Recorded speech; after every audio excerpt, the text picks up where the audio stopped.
This episode is proudly supported by Pepe Sayer Australian Cultured Butter, batch churned from single origin cream.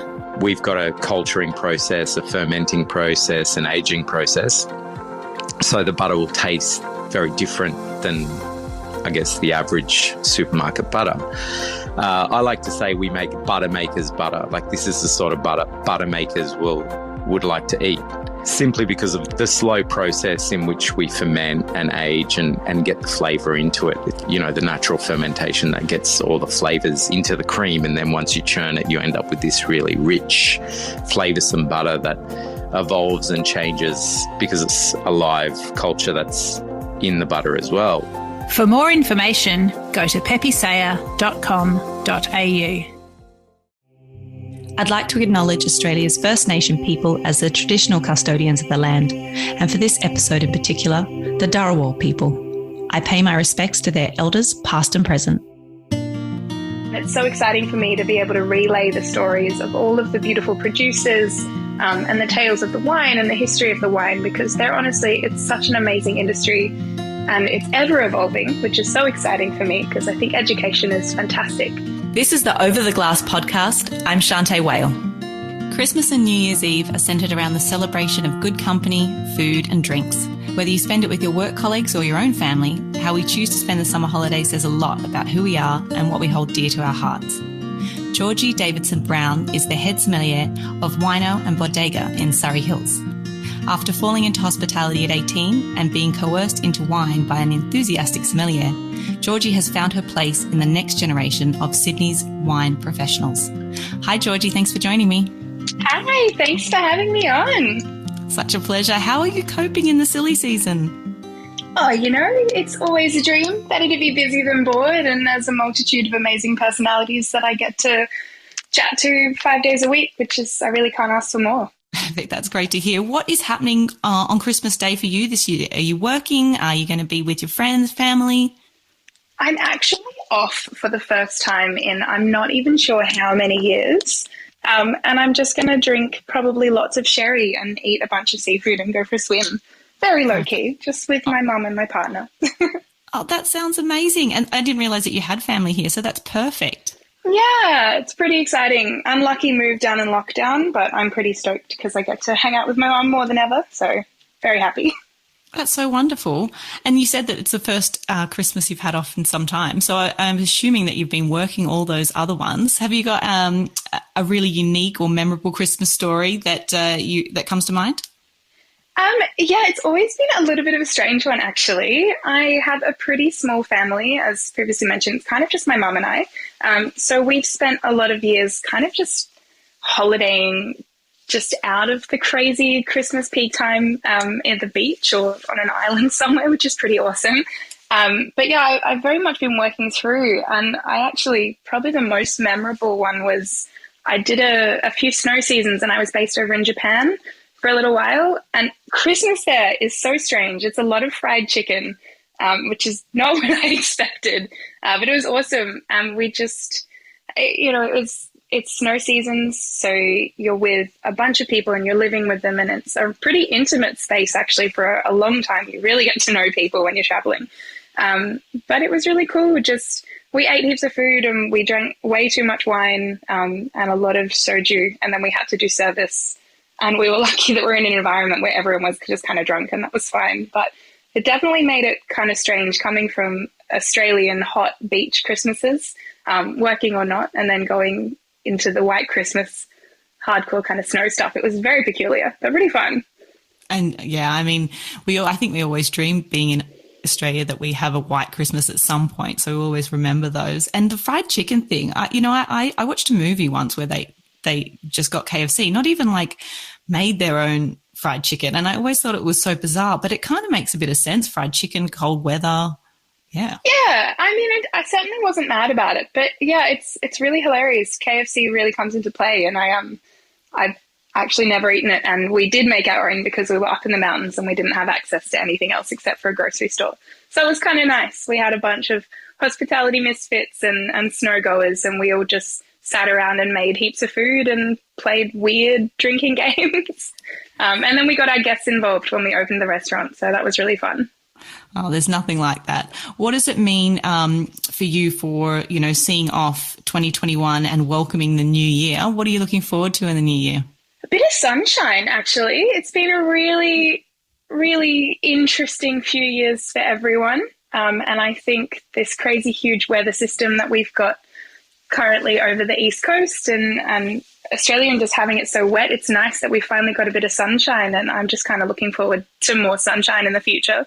I've learned, if nothing else, I've learned over the last few years to just I know it sounds so cliche, but just live in the moment and appreciate everything that you have, even if it's, your coffee is really good that day, that's going to set you up for the best day. And I'm just, take it day by day and just be happy that we're here and that we're healthy, because it's been such crazy turmoil. And, I've had friends and family get affected by the pandemic pretty hugely.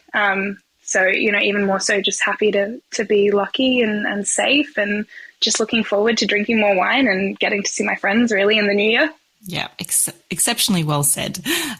And talking about drinking, what are you drinking coming up to this time of the year and coming up to Christmas? What's on your hit list? I actually took a little bit of time off drinking over lockdown. So I'm more of a lightweight than ever, which is not a bad thing necessarily.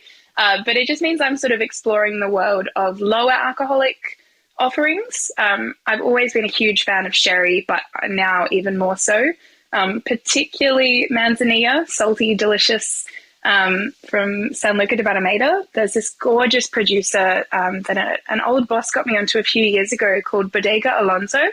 And I'm just loving it. It's this most beautiful kind of light blue label, and it's salty goodness. And I've taken it upon myself to teach everyone in the bar who comes to and who will listen to me about Solera systems and sherry. And I've always got a bit of flack for drinking what our grandparents used to drink, but it's really exciting to be kind of focusing so much on a lower alcohol and something with so much history as well. And it's so interesting. It's really exciting for me to kind of change people's minds on what they think sherry is. And they're like, oh, this is actually dry and delicious and really, really fun. So that's been really nice, and a little bit of vermouth as well. Ooh, I completely agree with you. I'm a sherry fanatic, and anyone that doesn't want to listen, I'm like, great, more for me, forget it.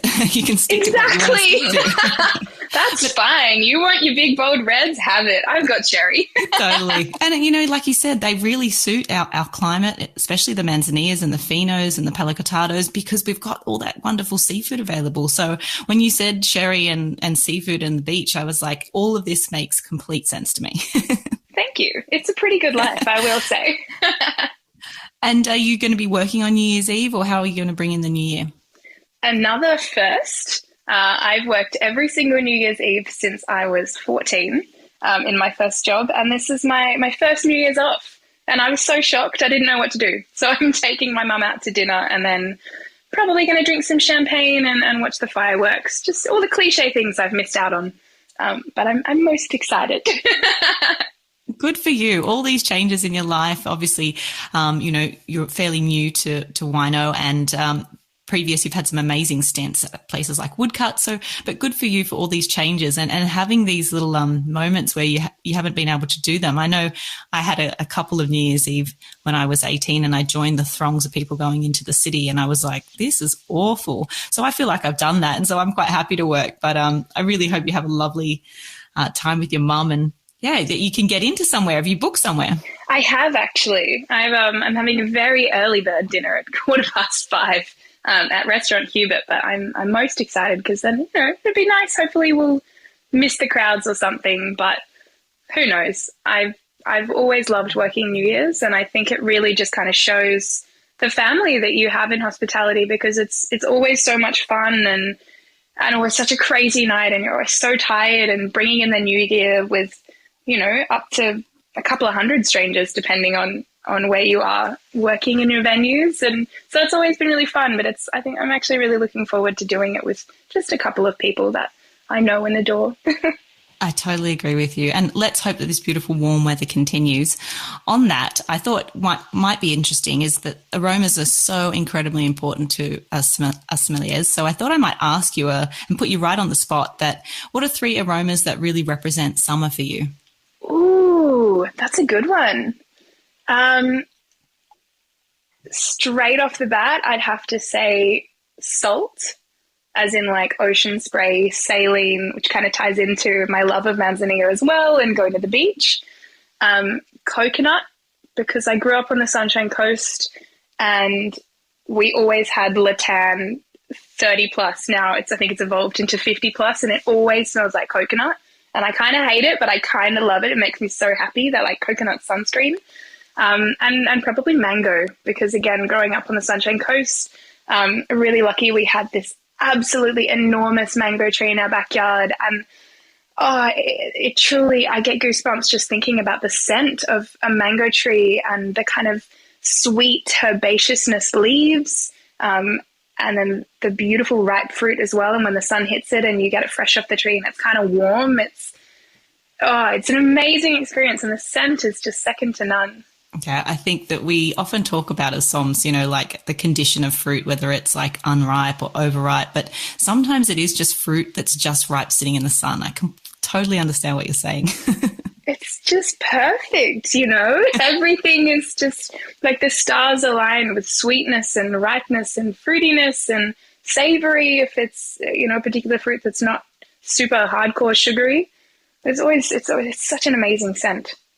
And you're right, it is so crucial to not even just sommeliers, but everyone. Our scent memory is truly incredible. You might have had a big one for me is lavender talcum powder, because that's what my grandmother used to use. And even though I've never touched the stuff and I haven't even used talcum powder in, God, probably 15 years, still if I'm ever around someone with it or in a pharmacy and I smell it, I'm just immediately transported back to a room with my grandmother and talcum powder everywhere that was always lavender scented. So, and that goes for everyone as well. Yeah, I totally agree. I think everybody has such an amazing scent range. It's just that perhaps we tap into it or we give a little bit more vocabulary to it than perhaps other people do. But I think that it's a really wonderful skill to hone, because you are surprised and delighted by the world around you a little bit more in aromas that interplay into your life. But I want to talk a little bit about Wyno, because it is a fairly new role for you. And tell me about what you're loving about your new post. For me, it's an institution of a wine bar for a lot of people in the beverage industry, because it's so warm and welcoming, but also because what you've got on by the glass is always changing and ever evolving. What are you loving about being over there at the moment and running the joint? I think probably just the sheer sense of excitement. Ever since I got into wine, I was quite young. I always found that it was really inaccessible, and it's a really tricky industry. It's a challenging drink. And I think for so long, there was it's a little bit of a club. It's almost a cult, if you will. And I think I've always just wanted to make wine accessible for everyone. And I think having no set by the glass and everything in the wine cellar is available, we just, pull the cork on it. You want to try it? That's cool. And I think it's so exciting to have this accessibility for people who want to come in and, maybe they've seen Radicon or Gravner or some really awesome grower champagne and they're like, damn, I really want to try that. But, I don't want to buy a whole bottle because it's just me, or I want to try lots of new things, or maybe it's just a little bit out of their price point for a whole bottle. So it's so exhilarating to get to open it and share it with them. And then, some people might be like, oh yeah, that's cool, and move on. But some people get so involved with the narrative, and I love telling a story. I love having a chat. And it's so exciting for me to be able to relay the stories of all of the beautiful producers, and the tales of the wine and the history of the wine, because it's such an amazing industry and it's ever evolving, which is so exciting for me because I think education is fantastic. And there's so much to know and learn. And it's so exciting that, the everyday punter or, someone who's fresh in the industry can come and be like, hey, I really want to try that glass of obscure Rhone white that I've never heard of. Let's do it, and that's really cool. And that's such a special moment that I get to share with my guests.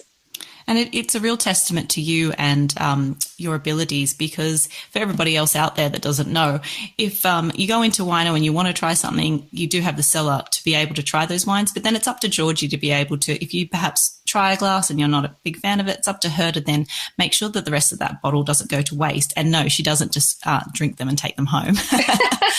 It's always a really good challenge, and definitely one of the most asked questions by our guests of, oh, well, don't you have like a preservation system, or do you just kind of hope for the best? And it's like, no, I just decide that, we're going to sell it. And obviously, if none of our guests that evening are interested in that bottle, we'll open something else. But yeah, it creates a really awesome challenge for myself and the other staff to, exactly right, ensure that it doesn't go to waste and it goes to other loving homes. Perfect.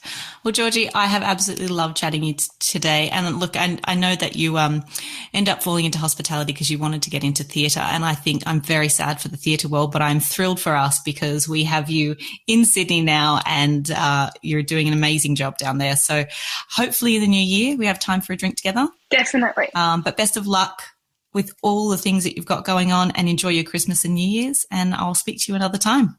Thank you so much. Best of luck to you as well for your working service. And thank you so much for having me on. It's always a delight to chat. Pleasure. Cheers to you, Georgie. See you later. Cheers, Shanteh. Bye. This is Over a Glass. I'm Shanteh Wale. Stay tuned for more stories from the world of wine and drinks. Listen in every Thursday on your podcast app. Follow us on Instagram @overaglasspod and contact us at overaglass@deepintheweeds.com.au.